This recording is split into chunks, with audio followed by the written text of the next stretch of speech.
Build the skyline of the city of the future. This is our review of Skyrise.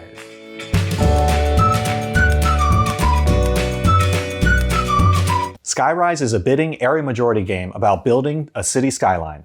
And I really like how you have to keep track of everyone else's numbers to kind of optimize your bidding. Skyrise combines a fun bidding mechanic with interesting game components. We'll tell you all about it after this quick how to play. Skyrise is played over multiple rounds in 2 eras with players bidding on locations to build their skyscrapers. The first player each round chooses a location to start the bidding war by placing a building with a wager number on it. Players then take turns upping the bids or passing. The player with the highest bid places their skyscraper on the winning location, and the other players retrieve their wagers. After all players have built all of their buildings, the game ends. Players earn points from island control, panorama cards, secret objectives, score discs, and structures. The player with the most points wins. Before we give you our thoughts, if you're enjoying our content, please like this video and subscribe to our channel. All your likes and subscribes really help our channel reach the sky, so thank you. The first thing I noticed about this game when we backed it on Kickstarter was just how cool it looked. I love the look of the skyscraper pieces on the floating city on the board. It really gives you a cool vibe as you're playing it. You just feel like you're getting into this world because it's coming up out of the 3D sky and you're just playing it. Normally, we're not huge fans of minis and things like that, but I do feel like the interesting components of this game do add an extra coolness factor to it, because the main mechanic of the game is a bidding mechanic. So you're basically just going to be wagering. On the bottom of your skyscrapers, there are numbers like this one has a 92. Another number will be a 91. Another player will have a 93.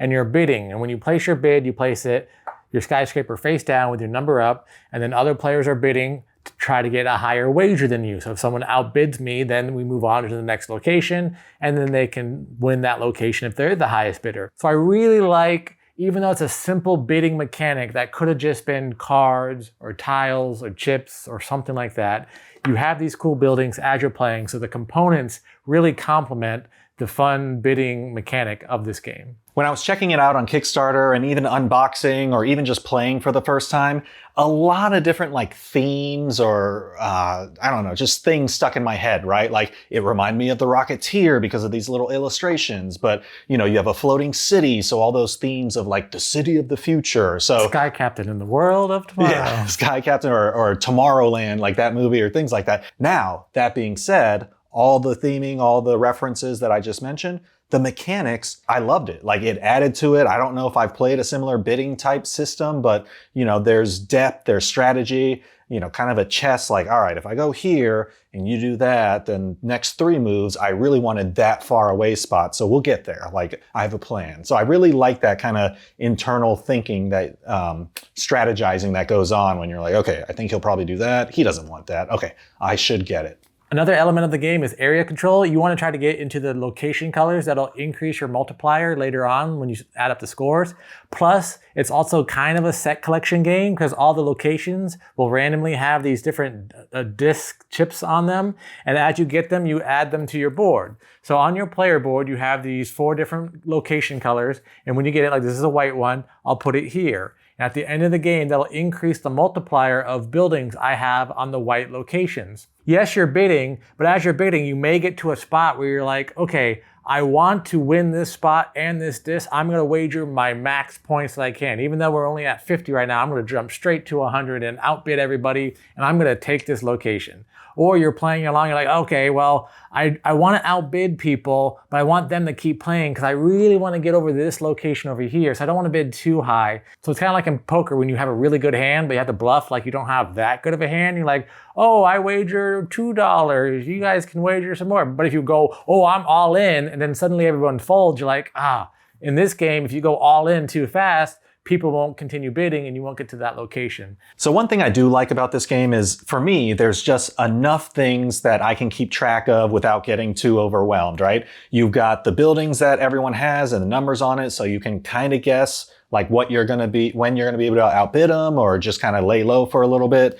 Everyone's has what they're going for with the score discs here. So if someone has a lot of yellow, but they don't have a lot of yellow buildings, it kind of gives you into insight as far as Did they mess up? Are they going to push for yellow towards later end of the game? I mean, not too much involved with like, oh, they're doing that and he did that 5 times and he was probably like, not a lot of that. Just like, all right, he's doing that. He has a secret objective, but that's okay. I'll focus on my own thing and, kind of just plan out my little path, and hopefully they dance like puppets and do exactly what I want them to do.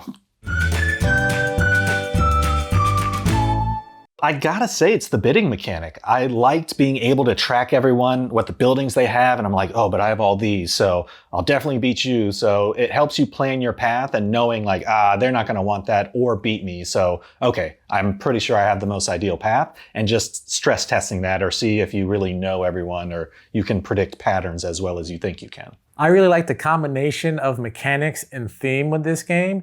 Yes, the bidding mechanic is fun, but you could have just done that with cards or chips or some other style of game. And yes, the minis are fun, but you don't necessarily need them in some games. But I like this combination of the two. I don't feel like it's overly filled with minis. I know it looks like there's a lot, but the buildings really do feel like they're purposeful as you're playing. And I do like the bidding mechanics. I like that combination of theme meeting mechanics. What did you not like about this game? There are these kind of global goals, the panorama cards. I will say a couple of them, I just read it and I'm like, how would one do that? Like, I think you have to surround the lakes or something. And just when you're placing one building at a time, I don't know. I was like, I'll never be able to do that. So I kind of looked at the other ones or tried to do other things. Like some of the other, like another card involved the blimps. And I think you got to be in each one where the blimp's touching. And I felt like those were just too difficult. So I was like, I don't know how often that really happens in this game. So I think the panorama card could have been a little bit better. So my dislike is a little contradictory of what I had with my likes, which is I like the theme and I like the mechanics. I like how they combine. Having said that, I do feel like it's a little much for a bidding mechanic game because there's so much setup and takedown of, oh, you got to put all the buildings back. And if you're like me, you like putting them back perfectly, not just throwing everything together. I know that this is the deluxe version, but the deluxe version just means that it has the actual sculpted minis versus wood pieces. So you'd still have the different wood pieces with the numbers on them that would be in the regular version. You'd have the tall, medium, and short ones. They wouldn't have the sculpts. So you'd still have to put all those back. I guess if they were wood pieces, I wouldn't mind so much just throwing them in a bag and be like, oh, go in the box kind of a thing. But with this, putting everything back, making everything sure it's stacked, I know just the setting it up and taking it down is a little bit aggravating. You say you wouldn't mind throwing it in the bag with the wood, but I don't think you do. You put it back the same way that you put this back. Overall, I would recommend this game. Now, if you needed like a Board Game Geek number, honestly, I'd probably give it a 10. Just because I feel like with the whole bidding mechanic, like I said, the nostalgia or all the things it reminded me of, it kind of clicked a lot of things. Yeah, I had like a minor dislike or whatnot, but the way it plays, how like you can teach it and the way it scales, plus the like depth and strategy, and then obviously the table presence and everything, I don't know, it just went all the way across. So definitely a must-have. Overall, I would recommend this game. I really enjoyed that combination of the bidding mechanics, the area majority, the set collection, everything you're thinking about while playing, plays quickly. And I like the theme. I like the sci-fi, future city of tomorrow kind of thing. I like the buildings as you're building it up. I don't know if I'm like stuck on the mini molds of these buildings. I think you could probably be all right with just the basic set and you'd still have a lot of fun with it because I think you'd still get that theme with mechanics. If I was scoring this on Board Game Geek, I'd probably get like an 8. So pretty high scoring overall because I really just had a lot of fun with this game. And that was our review of Skyrise. What'd you think? Are you going to explore new horizons with this game? Let us know in the comments below. If you're enjoying our content, please like this video, subscribe to our channel. Until next time, I'm Lee. And I'm Kenny. And go party like a board gamer.